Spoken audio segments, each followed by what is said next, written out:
ہم خالی آپ سے محبت نہیں کرتے، آپ کی مدد بھی کرتے ہیں. اب قربت اور بڑھ گئی. ابھی محبت دل میں تھی، اب محبت ظاہر ہو گئی. وقت پڑا آپ پر، ہم آپ کے کام آئے. وقت پڑا مجھ پر آپ میرے کام آئے. اب یہ قربت کا ہو گیا دوسرا مرحلہ.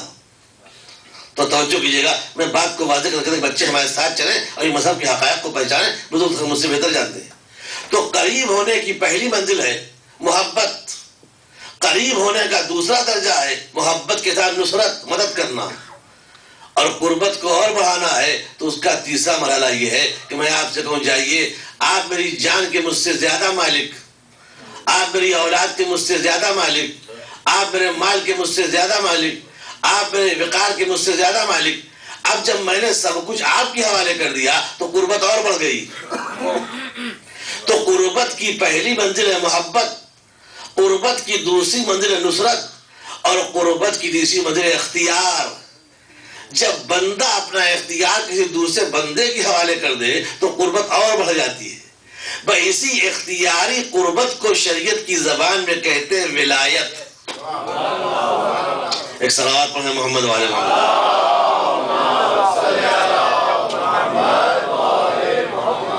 اسی اختیار کے کمال کا نام ہے ولایت. اپنی مال سے زیادہ مالک کسی کو بنا دیا جائے، اپنی جان سے زیادہ مالک کسی کو بنا دیا جائے، اپنی آبرو کا مالک جتنا ہو اس سے زیادہ کسی کو دے دیا جائے، اپنی اولاد کے اختیار کسی اور کو دے دیا جائے، تو شریعت کی زبان اسی کو ولی کہتے ہیں. اب یہاں تک آپ آ گئے تو اس لفظ کی وضاحت کر دے دو. جب ولایت بندوں میں چلتی ہے، مثال کے طور پر بیٹا نابالغ تھا، باپ کا انتقال ہو گیا، تنہا پوری پراپرٹی کا مالک وہ بچہ ہے، مگر شریعت کہے کہ دیکھو یہ نابالغ ہے، کوئی اس کا غلط استعمال کر سکتا ہے، لہذا اس بچے کا کسی کو ولی بناؤ. فلاں عالم ولی، فلاں دادا ولی، فلاں بزرگ کے خاندان ولی. تو یہ ولایت وہ ہے کہ بچہ جب تک نابالغ ہے وہ ولی ہیں، جس دن بالغ ہوگا ولایت ختم ہو جائے گی. جب تک بچہ ناسمجھ ہے، جس کو ولی بنایا گیا ہے وہ ولی ہے، وہ اس کے اختیار کا مالک، وہ اس کے مال کا مالک، وہ اس کے جائیداد کا مالک. مگر اس وقت تک جب تک نابالغ ہے یا بچہ دیوانہ ہے، پاگل ہے، اب ایک شریعت نے راستہ نکالا کہ فلاں کو بچے کا ولی بناؤ، مگر یہ ولی اس وقت تک ولی رہے گا جب تک یہ دیوانہ ہے. جس دن ہوش میں آ جائے گا ولایت ختم ہو جائے گی. تو ولایت جو بندوں سے چل کے بندوں تک آتی ہے، چاہے نابالغ میں کوئی ولی بن جائے، چاہے دیوانگی میں کوئی ولی بن جائے، یہ ولایت حالات کی پابند ہے. توجہ چاہتا ہوں، یہ ولایت حالات میں جب تک نابالغ ہے ولی ہے، بالغ ہوگا وہ خود صاحب اختیار ہوگا. جب تک پاگل ہے کوئی ولی ہے، جب صاحب عقل ہوگا دوسرا ولی ہوگا. تو عزیزو، جو ولایت بندوں سے چل کے بندوں تک آتی ہے وہ پابند ہے حالات کی. مگر جب اللہ کسی کو ولی بناتا ہے تو وہ حالات کا ولی ہوگا، ہر حال میں ولی ہوتا ہے. چاہے بچہ ہو، چاہے جوان ہو، چاہے بوڑھا ہو، ولایت خدا ہر حال میں ولی ہی رہے گا. ایک صلوات پڑھیں محمد والے.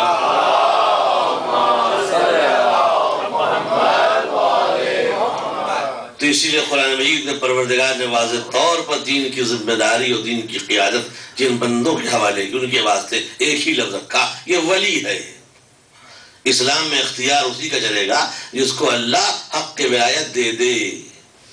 آپ کے محلے میں خدا نہ خواستہ کوئی مرڈر ہو گیا اور ہم نے دیکھا صاحب کہ فلاں شخص کو گولی مار دی. ہم نے محلے والوں کو جمع کیا، ہم نے دیکھو ہمارے سامنے گولی ماری، ان کو قتل کر دیا جائے. جیسے ہی ہم نے ان کو قتل کیا پولیس ہم کو پکڑ لے گئی. بھائی کیوں پکڑ کے لے جا رہے ہو؟ اس نے قتل کیا ہے، پورا محلہ گواہ ہے کہ لاکھ اس نے قتل کیا ہو، مگر آپ نے اس کو قتل کیا. میں نے اس نے قتل کیا تھا کہ لاکھ قتل کیا ہو، مگر قتل کرنے کی سزا دینے کا حق آپ کو نہیں ہے. یہ جوڈیشری آپ کے اختیار میں نہیں ہے، انتظامیہ کہے کے لیے ہے، حکومت کہے کے لیے ہے. تو اس کے معنی یہ ہوئے کہ لاکھ قاتل کو سزا دی جائے مگر سزا وہی دے گا جس کو حکومت نے اختیار دیا ہو. بھئی یاد رکھیے گا، اسلامی نظام میں جو حق کے اختیار رکھتا ہے اسی کو ولی کہتے ہیں. جو قانون کا محافظ ہوتا ہے اسی کو ولی کہتے ہیں. یہی وجہ ہے کہ پروردگار عالم توحید کا مالک، وحدانیت، رسول رسالت کے حامل رسول، علی امامت کے حامل امام. اگر رسول کو امام کہیے تو غلط ہوگا، علی کو رسول کہیے تو غلط ہوگا. پروردگار پروردگار کو رسول کا یہ طغرت ہوگا، وحدانیت خدا کے لیے، رسالت محمد کے لیے، امامت علی کے لیے، امامت نہیں رسول کے لیے، رسالت نہ علی کے لیے، وحدانیت نہ خدا کس کے، تو وحدانیت کا لفظ ہے رسول کے نہیں خدا کے لیے، امامت علی کے لیے، رسالت نبی کے لیے، میں کہوں توحید رسول کے غلط، وحدانیت کا لفظ خدا کے لیے بولا جائے گا، رسالت لفظ نبی کے لیے، اور لفظ امامت بولا جائے گا علی کے لیے، مگر ایک لفظ ایسا جو تینوں کے واسطے ہے، اللہ بھی ولی، رسول بھی ولی، اور جو حالت رکوع میں زکوٰۃ دیتے وہ بھی ولی ہی ہے اور کچھ نہیں ہے۔ ایک صلوات پڑھیں محمد وعلی۔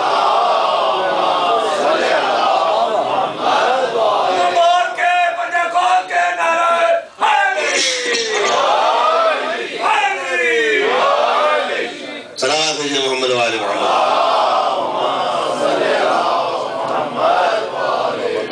تو اسلام میں قانون چلا اللہ سے، آیا رسول تک، آیا امام تک، اللہ بھی ولی، رسول بھی ولی اور امام بھی ولی، تو یہ اختیار ولایت چلتا چلا رہا ہے۔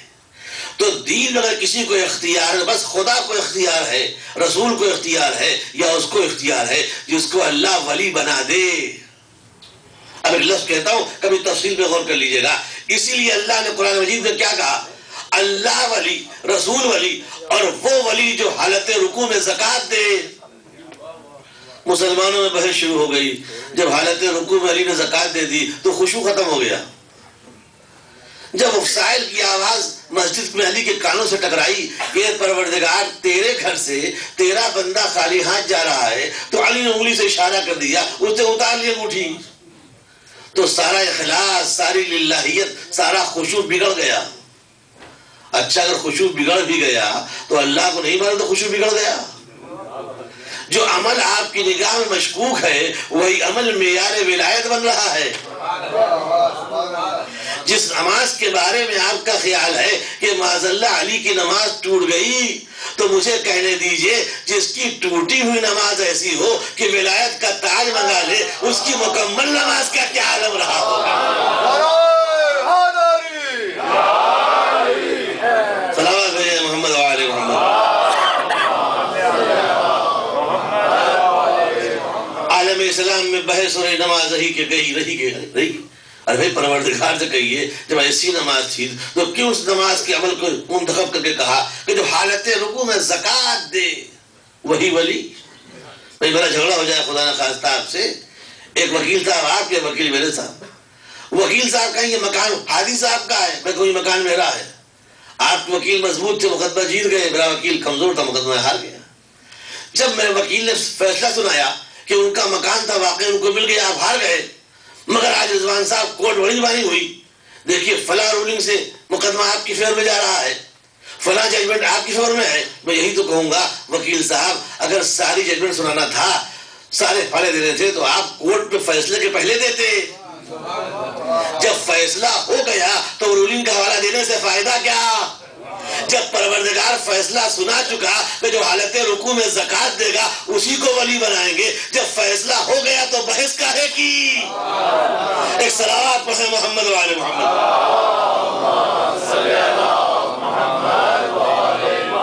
خضوع بگڑ گیا، خشوع بگڑ گیا، اور للہیت کمزور پڑ گئی۔ علی نے آواز سنی، اللہ اکبر، علی نے آواز سن لی، بندوں کی آواز آئی، نماز چلی گئی۔ اچھا اگر بندوں کی آواز آنے سے نماز کا خشوع بگڑ جاتا ہے تو شریعت کے احکام میں یہ بات کیوں ارکعوا مع الراکعین؟ نماز میں شامل کب ہوتے ہیں آپ؟ رکوع میں، اور رکوع میں جانے سے پہلے احتیاط کرتے یا اللہ، جیسی ہم نے یا اللہ کہا بیچارے پیش نماز میں تھوڑا ذکر رکوع کو اور طول دے دیا، سبحان ربی العظیم و بحمدہ، سبحان ربی العظیم و بحمدہ۔ وہ بیچارہ دور سے آ رہا ہے، شاید وضو کر رہا ہو، شاید دیر لگ جائے، لہذا رکوع میں تو شامل ہو ہی جائے۔ اے پروردگار، تو نے جماعت کے آداب میں رکوع میں شامل ہونے کا قانون کیوں بنایا؟ کہ اس لیے بنایا تاکہ تمہیں اندازہ ہو جائے کہ کتنوں کی نمازیں رہی، کتنوں کی گئی۔ اب بتاؤ کتنوں کا خشوع بچا، کتنوں کا بگڑ گیا؟ ایک صلوات پڑھیں محمد وعلی۔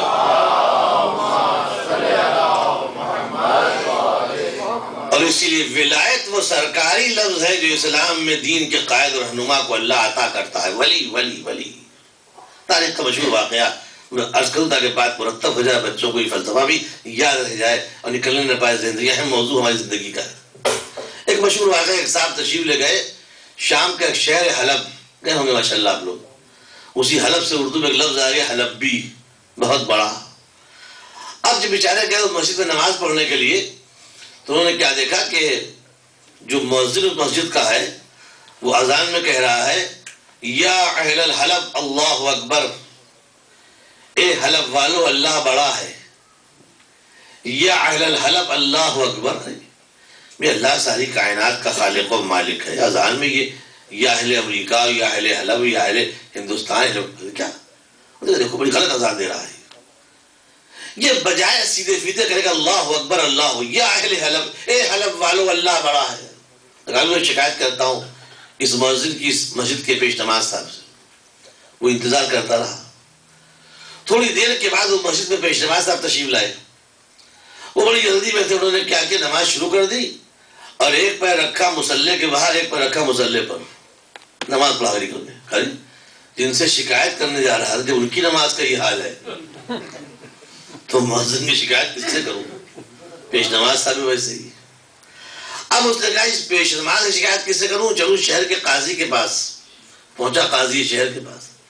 اب جو قاضی کے گھر پہنچا تو کیا دیکھا، قاضی صاحب ایک ہاتھ میں قرآن لیے ہوئے ہیں اور ایک ہاتھ میں شراب کی بوتل لیے ہوئے ہیں، اور شراب پی کے فرماتے ہیں قسم قرآن کی یہ شراب ہے، قسم قرآن کی یہ شراب ہے، استغفر اللہ، قسم قرآن کی یہ شراب ہے۔ ان کا بھی یہ حال ہے، اب ان کی شکایت کس سے کروں؟ کہا چلتے ہیں شہر کے گورنر کے پاس، اس سے ان تینوں کی شکایت کریں گے کہ وہ مؤذن جو کہہ رہا تھا یا اہل الحلب اللہ اکبر، وہ اذان غلط تھی، وہ پیش نماز صاحب نماز پڑھانے کے لیے ایک پیر رکھے مصلی پر ایک پیر رکھے ادھر، وہ نماز غلط تھی، وہ اذان غلط تھی۔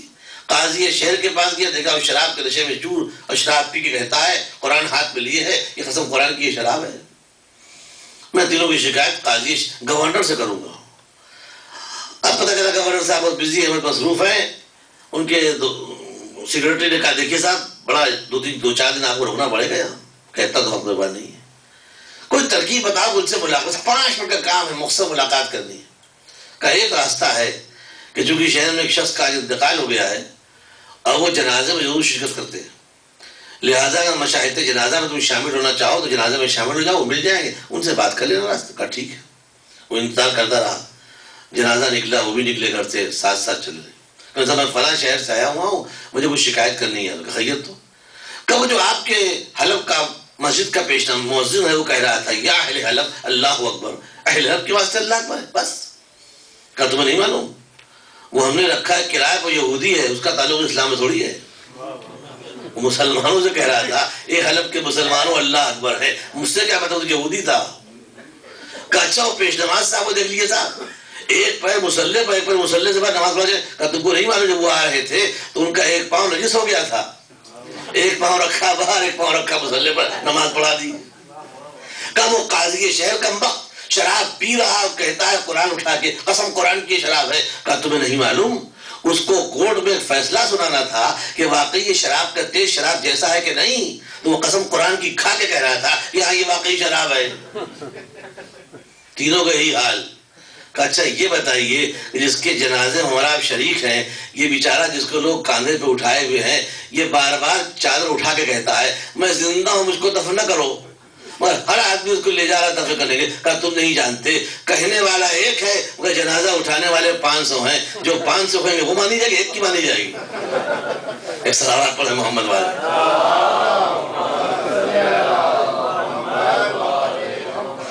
اس نے سمجھ لیا جہاں کا گورنر ایسا ہو وہاں کا قاضی بھی ویسا ہوگا، جہاں کا قاضی ایسا ہو وہاں کا امام ایسا ہوگا، جہاں کا امام ایسا ہو وہاں کا مذہب۔ اس کے معنی یہ ہوئے کہ اصلاح اور کرپشن کا پانی اوپر سے چلتا ہے۔ اگر سربراہ بے ایمان ہے تو عوام بے ایمان ہوگی، اگر سربراہ با کردار ہے تو لوگ، اسی لیے اسلام نے قیادت میں عصمت کی شرط لگا دی، قائد وہی ہوگا جو معصوم ہو تاکہ معاشرہ پاکیزہ رہے، بندہ نہ ہونے پائے۔ ایک صلوات پڑھیں محمد والے۔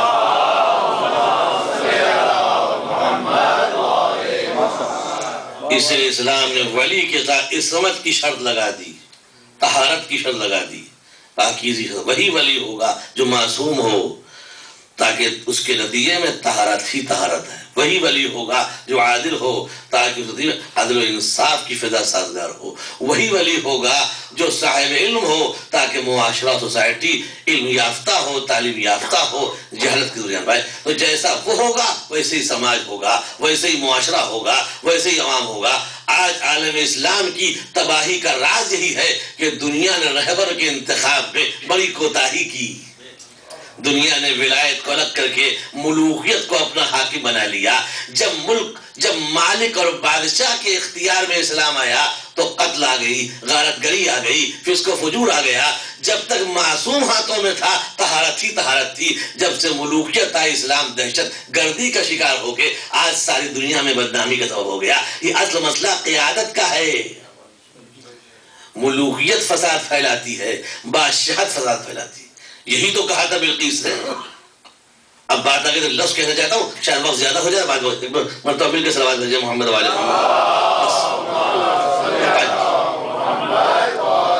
تاکہ دنیا کو اندازہ ہو جائے ولایت کا مزاج الگ ہے، ملوکیت کا مزاج الگ ہے. جناب سلیمان قرآن مجید تذکرہ موجود ہے. ہوا پہ حاکم، جنات پہ حاکم، دریا پہ حاکم، طیور پہ حاکم. سلیمان کا تخت ہوا کے دوش پہ اڑتا ہوا چلا جا رہا ہے، چلا جا رہا ہے، چلا جا رہا ہے. سلیمان کے سر پر پرندے اپنے پروں کا سایہ کیے ہوئے. ایک مرتبہ جناب سلیمان کے چہرے پر سورج کی دھوپ لگی تو برجستہ کہا یہ پرندہ کوئی ہٹ گیا کیا یہاں سے؟ کہاں چلا گیا؟ قرآن ما علیہ لعر الہدہد ام کان من الغائبین. ہدہد کہاں چلا گیا، کہاں غائب ہو گیا؟ انی اذبحو کا اگر کوئی معقول وجہ اس نے اپنے جانے کی نہ بیان کی تو ابھی قتل کر دوں گا، ذبح کر دوں گا. تو تمام پرندوں نے کہا نبی خدا وہ تو ہدہد تھا، وہ اپنی جگہ سے ہٹ گیا. کہا کیوں ہٹ گیا، کوئی وجہ بتائے؟ کہا وہ بھی آیا نہیں لوٹ کے. ایک لفظ کہہ دوں، سلیمان نے جس پرندے کو جہاں معین کیا تھا وہاں سے ہٹا تو مزاج نبوت برہم ہو گیا. تاریخ قرآن آواز دے رہی ہے کہ نبی چاہے کسی اور بات پہ ناراض نہ ہو، وہ جس کو جہاں معین کر دے ہٹ جائے تو نبی برداشت نہیں کرتا. ایک سوال پڑھا ہے محمد والے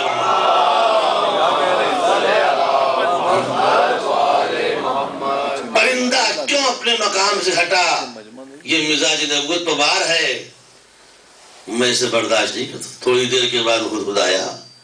کہے نبی خدا جب آپ کی سواری، آپ کا تخت ایک ملک کے اوپر سے گزر رہا تھا تو میں نے دیکھا کہ اس ملک میں ایک عورت ہے جو مردوں کو حکومت کر رہی ہے، اور دوسرا قصور اس ملک کا یہ ہے کہ وہ لوگ سورج کی پوجا کر رہے ہیں. یسجدون للشمس، سورج کے سامنے سر جھکائے ہیں، اور عورت حاکم بنی بیٹھی ہوئی. میں نے کہا کہ آپ کو بتاؤں تاکہ آپ اس سماج کی، اس ملک کی اصلاح کریں. پرندہ ہے مگر قوم کی اصلاح کی فکر رکھتا ہے، آپ اس کی اصلاح کریں. خوش ہو گئے جناب. کہا اچھا اچھا یہ خبر لائے ہو. ہمارا غصہ اتر گیا.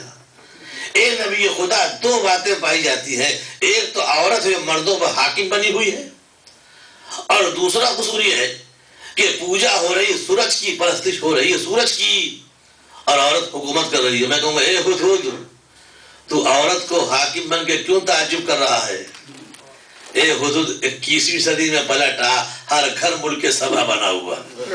ایک صلوات پڑھے محمد والے.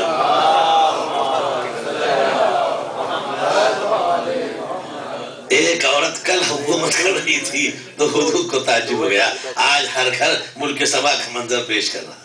مگر مرتبہ صلوات بھیجے محمد والے.